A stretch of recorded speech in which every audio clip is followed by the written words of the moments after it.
সবাই বলে কোনো ধর্মই খারাপ কথা বলে না, কিন্তু মুসলিমরা কেন অন্য ধর্মের লোকদের ইসলাম গ্রহণ করতে বলে?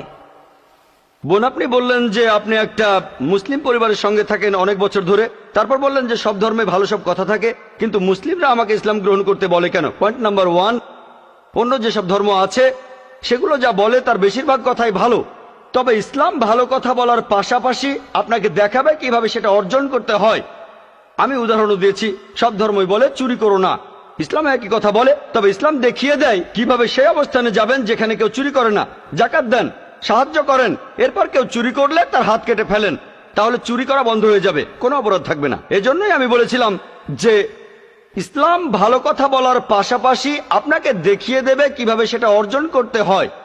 2 নম্বর পয়েন্ট, আমি বিভিন্ন ধর্মের একজন ছাত্র হিসেবে বলছি, যদি আপনি হিন্দু ধর্মগ্রন্থগুলো মেনে চলেন, মনে হয় আপনি হিন্দু, যদি হিন্দু ধর্মগ্রন্থগুলো মেনে চলেন, যদি একজন ভালো হিন্দু হন, আপনাদের ধর্মগ্রন্থই বলছে ঈশ্বর মাত্র একজন। আমার লেকচারে অনেক হিন্দু ধর্মগ্রন্থের উদ্ধৃতি দিয়েছি, এক ঈশ্বর। আপনাদের ধর্মগ্রন্থ বলছে মূর্তি পূজা করবে না।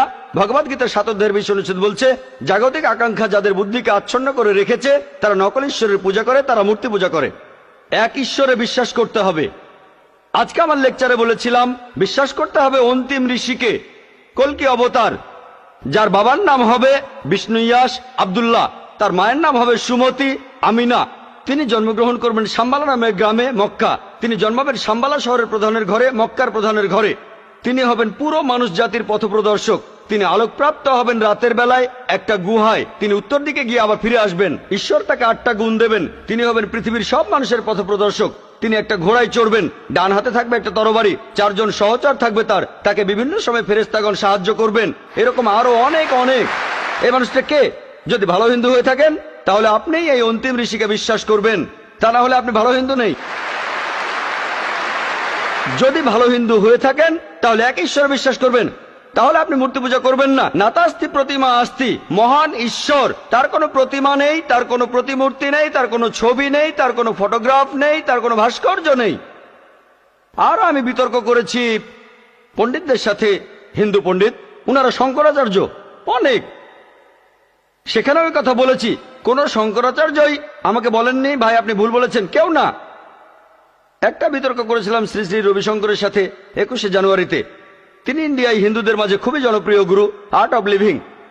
আমি তাকে বলেছিলাম আর্ট অব লিভিং এর শ্রেষ্ঠ বই হলো এই পবিত্র কোরআন। আমি তাকে মুসলিমদের এই আর্ট অব লিভিং এ আমন্ত্রণ জানিয়েছিলাম। আমরা সংখ্যায় এখন 130 কোটি, 130 কোটি মুসলিম। আমি তাকে আমন্ত্রণ জানিয়েছিলাম, যদি তিনি ধর্মগ্রন্থগুলো মানেন, তিনি বেদের উপরে একজন বিশেষজ্ঞ, তাকে এটা মানতেই হবে। একইভাবে বোন, আপনাকে বুঝতে হবে অন্য সব ধর্মগ্রন্থগুলো হয়তো আল্লাহর বাণী আপনি বলছেন, সময় বদলানোর সাথে সাথে সেগুলোও কিন্তু বদলে গেছে। স্বামী বিবেকানন্দ বলেছেন বেদের 99%ই হারিয়ে গেছে, বাকি যে 1% আছে সেটা আমাদের কঠোরভাবে মানতে হবে। কঠোরভাবে মানে অন্তিম ঋষিকেও মানতে হবে। তাহলে কঠোরভাবে মানলে আপনি মোহাম্মদ সাল্লাল্লাহু আলাইহি সাল্লামকেও মানবেন, আপনি কোরআনকেও মানবেন। আর আমি আপনাকে এখানে আমন্ত্রণ জানাচ্ছি, এই শান্তির ধর্মে আমন্ত্রণ জানাচ্ছি, যাতে করে আপনি আল্লাহর কাছাকাছি আসতে পারেন।